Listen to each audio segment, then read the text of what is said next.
do well in captivity. How do you know this? That's what I do.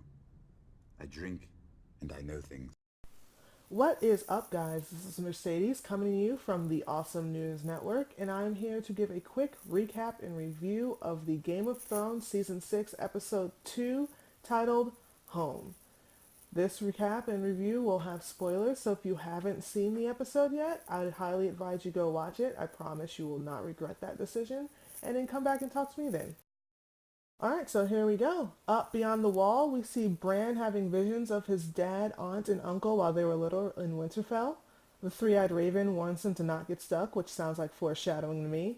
And Mera is bored waiting for Bran to finish his quote-unquote training. In Castle Black, Alistair Thorne tells Davos and his buddies that their time is up, and not 2 seconds later, Edison and the Wildlings take Castle Black with little to no fighting. Then Thorne, Ollie, and the rest of the traitors are thrown in jail for treason. In King's Landing, we have a drunk telling a story about how Cersei wants his Johnson, which results in Frankenmountain bashing his head in.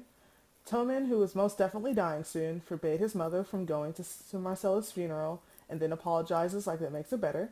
Jaime realizes how much power the Sparrows have in King's Landing, and Cersei says she'll help Tommen take back King's Landing, even though she's a little distracted during the conversation. Over in Meereen, Tyrion convinces the council that they have to let the dragons go. And while he volunteers to go down and do it, he tells the dragons a story about his name's day and how he always wanted one when he was a child. Over in Bravos, after what I hope was many days of Arya getting her butt handed to her by Waif, she finally accepts her lot as the girl and is invited back to join the Faceless Men by Jaqen. Over in Winterfell, Ramsay is trying his hardest to be the most hated character in all of Game of Thrones by stabbing his father and then feeding his stepmother and newly born half-brother to the hounds. And with his newfound position, Ramsay decides to gather the troops so he can attack Castle Black to kill Jon Snow, who he believes is the only thing standing in his way of complete control of the North. And with Sansa, Brienne's telling her how she lost Arya not too long ago, and Theon swears that he will get her to Castle Black before heading back to his birth home. Over in Castle Pike, Yara Greyjoy is trying to convince her father to stop attacking the mainland, to which he tells her as long as he sits on the Salt Throne, that will never happen, only to have her wish kind of granted when her uncle pops up out of nowhere and pushes her father off a bridge. But then she discovers that during her father's funeral that she will not actually inherit the Salt Throne and she will have to fight for it like everyone else has had to. And finally, the moment we've been waiting for months, we go back to Castle Black, where Davos convinces Melisandre to stop moping for 5 seconds so she can try to bring Jon Snow back to life. And it works. We have our Lord Commander back. Alright, so I will admit that this episode could have been complete and utter crap, and I still would have loved it for the last couple of seconds. Since, after last week's episode, I truly thought that they would be having us wait a little bit longer before they brought Jon back from the dead. Obviously, they had different plans. Though, on that note, I do feel like they are rushing through the story, with last week's overtake of Dorne only taking like 5 seconds, and then this week with the Wildlings taking back Castle Black after only killing 2 Night's Watchmen, and even Arya's training, which I'm not sure if she had been fighting for a couple of days or if she literally got her butt handed to her once and then she was like, you know what, screw this, I'm tired of being a beggar on the street. I'll be no one and you can let me back into the House of Black and White. I mean, I can't really complain that things are going so fast. It's still entertaining. Obviously, there's a lot they want to get through. The fact that they've announced that there's only 13 episodes left after these 10 are through.